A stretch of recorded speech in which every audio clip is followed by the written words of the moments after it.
Good morning and welcome to another episode of Better Business, Better Life. Today I am thrilled to have Suzi McAlpine with us.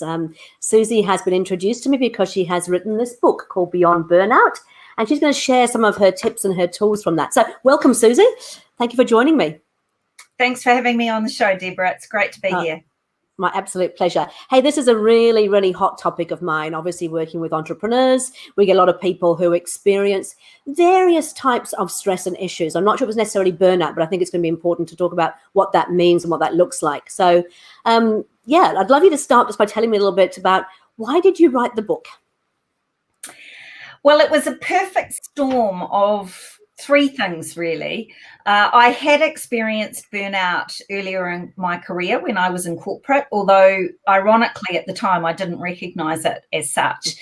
And my role as a leadership coach working with senior leaders up and down the country, it gives me a front row seat to many burnt out, stressed out senior leaders, chief executives, and senior executives. And I started to see a growing number of people experiencing really high stress, and that was even before COVID. So I kind of got curious about that. And alongside that, at the same time, I started to see a real growth in research and articles coming up about burnout. But the third thing that really ignited my desire to write this particular book is that what I noticed was that there were a plethora of books on burnout, but they were almost exclusively geared towards the person who was experiencing burnout. And at first that kind of annoyed me a little bit. And the more I looked into that, the more I realized that that's a bit like treating the sick fish when it's the water that's contaminated. And I discovered that through research and reading that you really can't have a conversation about burnout without having a conversation around leadership practices, around culture of an organization, around the systemic issues that cause burnout. And so I wanted to change that. Fantastic. How rude of me. I forgot to actually ask you before we got started. A little bit about what you actually do on a day-to-day basis. And if you can, also share a professional and a personal best with me. Okay.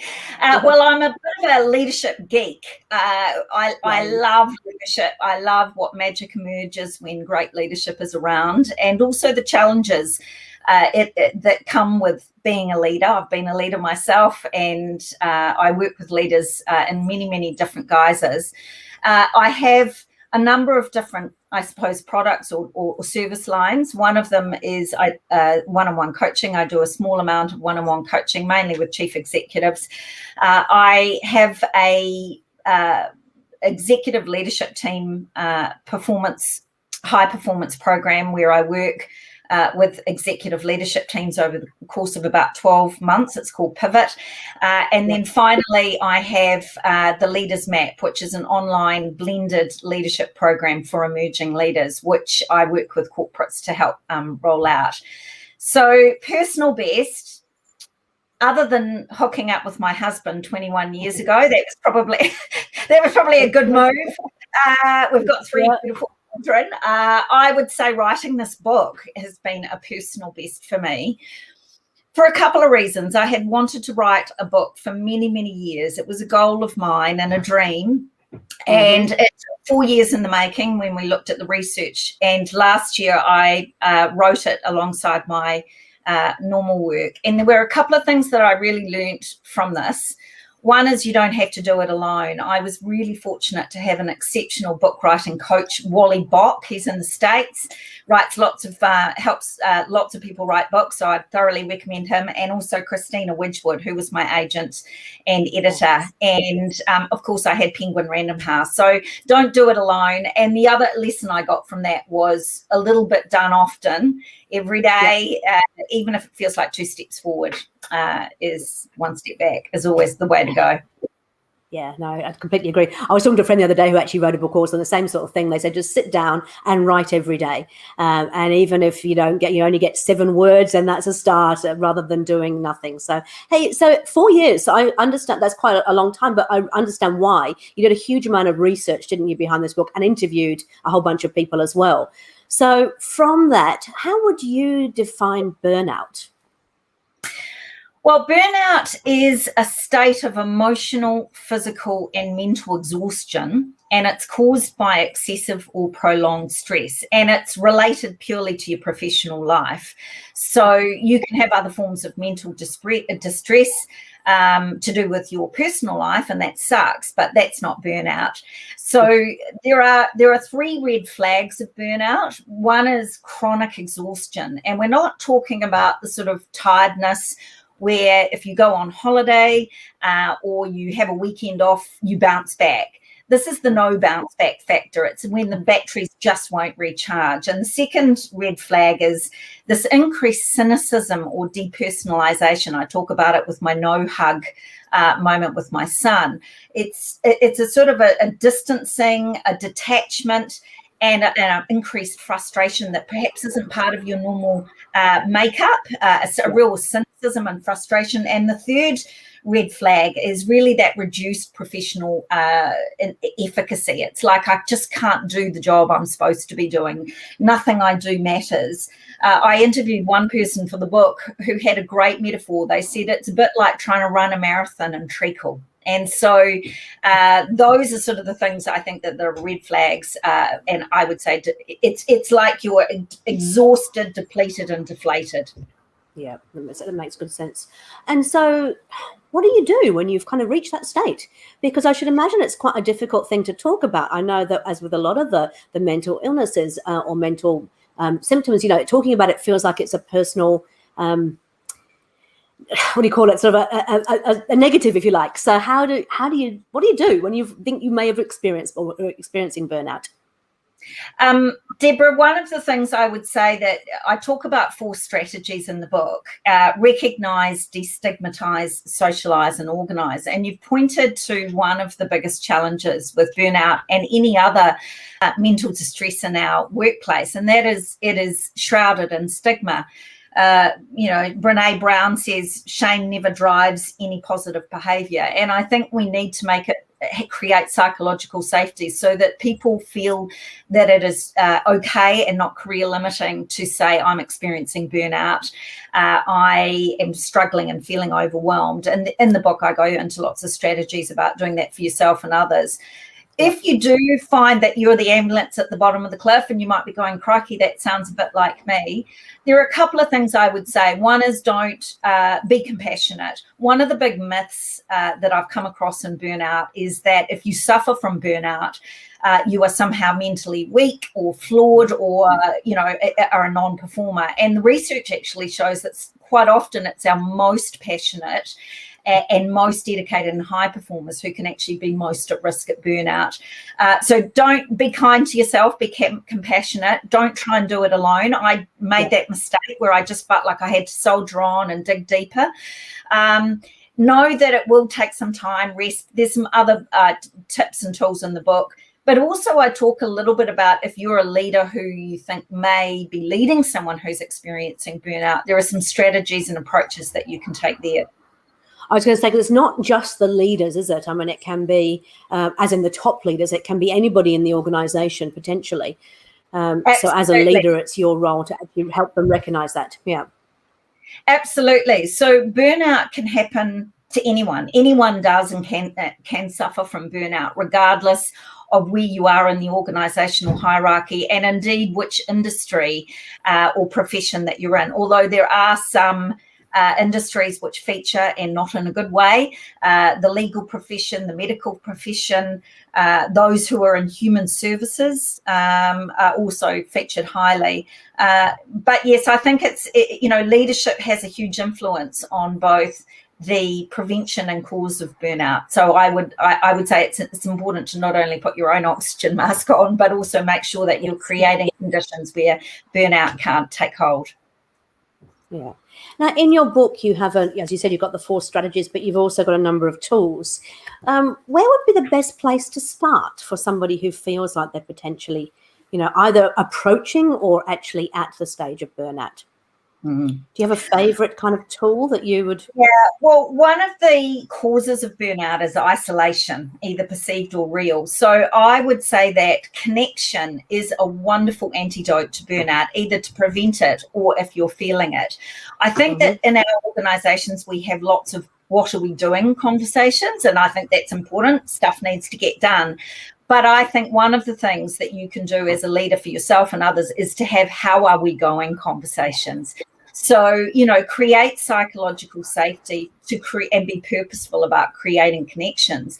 And this can be as simple as checking in with your staff and, have your own peers around how, on a scale of 1 to 10, how are you today? And improve your listening skills, asking how are you, and then being fully present to really listen and create that. So that would be one of my favorite tips, I think, is make sure that you're having how are we going conversations as well as what are we doing conversations. We often start meetings with, one word about how you're feeling, as well as showing up professional and personal best. And it gives you a real insight into where people's emotional and head state is at. Because, yes, we often, I think I found particularly throughout the lockdown, a lot of Zoom meetings were just focused on, what's going on. And we had to sort of learn to start talking about how we're feeling. There's a little bit of vulnerability required for that, isn't there? It has to be leader-led. One of the most powerful ways you can build trust in your team, and that is an absolute must-do. It's almost your first priority is to build psychological safety and trust, is to demonstrate what we call that vulnerability-led trust. So you go first as a leader. So you might say, look, I'm finding this challenging, or being open about your own challenges creates that space so that other people know that they can too. Yeah, makes perfect sense. And you in the book you have interviewed a number of very, very high performing people. Could you share a couple of stories of people that you talked to who went through burnout and how, what they did and how they dealt with it? How did they recognize it? What do they do with it? Well, we were really lucky that I worked with Kogo, who did one of the largest workplace wellbeing surveys in Australia and New Zealand, over 1,500 people. So we had some amazing research come out of that, which had to do with burnout. But one person I interviewed for the book was a surgeon, and she was a very high-performing surgeon who had experienced really strong and debilitating burnout, although at the time, she soldiered on and it never had an issue about causing patient safety or anything. It was just pretty distressing for her. What I think was wonderful about her was that because of her support and because she actually had a really supportive team around her and her boss, she was able to not leave. So I think the thing is, she now has recovered. She's probably stronger than ever. And so I think there's this myth that if you're suffering from burnout, you have to leave your profession or your job. And I don't think that is the case. And it was a wonderful story in the end, because she had experienced burnout, but she come out the other side. And so, I'm hoping that's, helpful. So there is a way back from burnout, and it doesn't necessarily mean that you have to give everything up in order to deal with it. Totally. Fantastic. It's a bit like Rachel Hunter, it won't happen overnight, that Pantene ad, but it will happen. And hopefully in the book it's got some ideas about what you can do if you think you are experiencing burnout. But I guess my hope is that we aren't the ambulance at the bottom of the cliff, that we can create organisations where people as well as profits thrive. So what you mentioned briefly at the beginning, but what sort of conditions in an organisation can actually cause people to be so overwhelmed by stress? Yeah, this was really interesting, Deborah. When I looked into the research, there are 6 causes of burnout. The obvious one is overwork. That is, I haven't got enough resources to do the job, working really long hours. But there are 5 others. One of them is insufficient reward. And this is really about a balance. Is what I'm putting in to this job and this work, am I getting enough back? And it's not only financial, it can be others. The third cause is isolation, and we talked about that. That's perceived sense of isolation, really important. And this one's kind of a big one for those who are entrepreneurs or chief executives, that can be isolating at the top. an absence of fairness. So things like distributive justice. Am I getting the same promotional perks, or is there unfair treatment in the organisation, can be a cause. A values conflict or mismatch between values, between your own personal values and that of the organisation. But the sixth one is a really big one. It's a lack of control. And so one of the things that we really want to do is to look at the degree to which people have a say in the way that their work is carried out. So if you can involve employees in the how and the what of their work, that's going to increase their locus of control. So I was quite surprised. So, as an organisation and as a leader, those are the levers to work with to reduce burnout. And it's interesting is the isolation thing. What happened in the lockdown? Because there was physical isolation, but in actual fact, it's not just about physical isolation, is it? So did things change a wee bit in terms of the way that we now view things, do you think, following the lockdown? Well, I think we can't blame burnout, COVID, for all our burnout woes, but it certainly exacerbated a lot of these causes. Yes. I think one silver lining has been the importance of, as you were finding, it's important to have how we go in conversations and connect on how people are and their mental well-being. And I think that really showed in COVID. I think most organisations are still finding their way about that. But I think certainly when you look overseas in certain professions like the healthcare workers in America and the UK and parts of Europe, you can see that burnout will be even more topical and more of an issue because of that isolation. And the scary thing about isolation is we're becoming more and more isolated at work than we ever have been before. And this once again talks to the importance of creating psychological trust and safety where people can show up and be themselves at work. I think that's really important. And once again, it comes back to leader, that the tone is set by the leader. Yeah.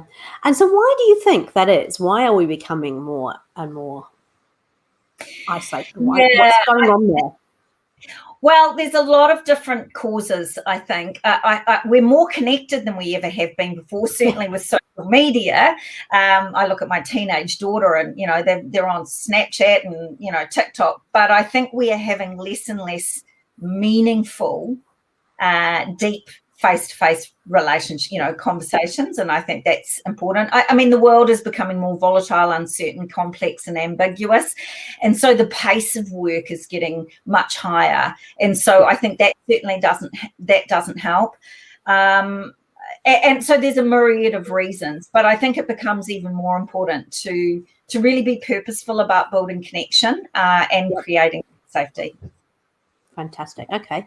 So we like to always give our listeners a few tips they can actually take away and put into action straight away, because it's important. I mean, part of the reason for this podcast is to have those authentic conversations, but then also give some tools to go away with. So could you share with us 3 of your sort of top tips for people in a leadership role, or potentially, somebody who's just starting to feel like they might be getting towards burnout? I wrote a blog on my blog, The Leader's Digest, just when COVID came into play here in New Zealand, and I think it's a really good one. It's called Working, and it's not mine. It's Stephen Covey came up with this concept of working within your circle of control, not your circle of influence. So there's always going to be things that are beyond our circle of, that are going to be in our circle of influence that are affecting us, but are beyond our circle of control. So wherever possible, work what is within my control in this situation. And I talk about how to use that in the book. So I think that's a really good one. Because that overcomes that feeling of lack of control, doesn't it? Because if you're trying to change things you can't change, you're going to have that whole experience. Absolutely. The second one is for leaders, not only for themselves, but certainly when you're looking at what you're taking on in your organisation, is to get really clear at priority, prioritising and priorities. I often work with senior leadership teams, and sometimes, I've heard the comment, we're working on these 10 priorities this year. And I challenge them, that's an oxymoron. Really look at what you are taking on and be super clear about that, and probably reduce your priorities. Don't work on the nice to haves, but what is absolutely important, because that's going to have a huge impact on workflow. And the third one is I talk really about the power of three, to be honest, because I actually think that human beings can't cope with much more than three things. And also, it is a real oxymoron because the word priority actually was singular. And it's only in more recent times that we've actually created it as a plural. So, you can have a priority, not necessarily several priorities. But yeah, if we can try and keep less is more, right? Absolutely. And if there's a wonderful book, you might have read it, Deborah, called Essentialism by Greg I'm just reading it at the moment. Yeah. So I would definitely recommend that. So we underestimate what we can do in 5 years, and we often overestimate what we can do in one. So that would be my second tip.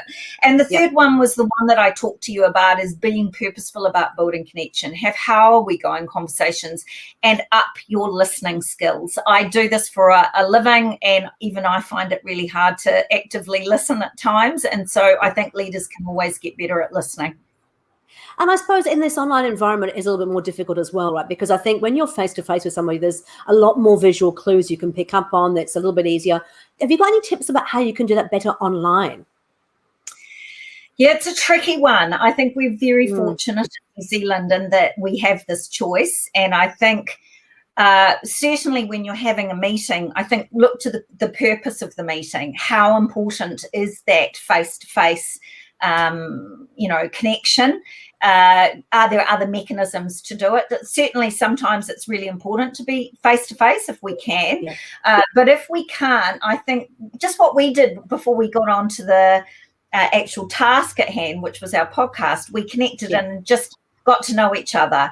I think that's probably the only thing I've got in that space. That's fantastic. Thank you. Hey, look, we're coming up to the end of the actual podcast now. So I just wanted to say thank you so much for coming and joining me. I've really enjoyed meeting you before the podcast and having a chat about your book. Where can people get hold of the book? Because I believe we had a few COVID issues around it getting stuck in port, but it's almost here now, isn't it? So where would they get hold of a copy of the book? I feel sorry for my awesome publishers, Penguin Random House. Yes, there's they got stuck on the port, but they're coming out. It's thanks COVID. So you can buy the book in all good bookstores in New Zealand from the 16th of February, which is next Tuesday. But you can pre-order by jumping onto my website. I have a Burnout page, and if you want to be an early adopter, you can pre-order through there. Fantastic. So what is the address of where they can get that? So if you go to suzimcalpine.com/burnout, or if you just go onto the main page and you look for the Beyond Burnout book, you'll see it. And that tells you all about the book, why Sir John Kirwan wrote the foreword, why he loved it so much, and, of course, how you can buy the book. Oh, fantastic. Well, look, just for the viewers again, this is actually the cover of the book. So look out for that nice, beautiful yellow-orange color. Suzi, again, thank you so much. Really appreciate it. We'll make sure we've got links on our website and all of the information along with your tips. And I look forward to catching up again soon. Oh, Deborah, thank you so much. I've really enjoyed talking to you. Cheers. My absolute pleasure. Thank you. Bye.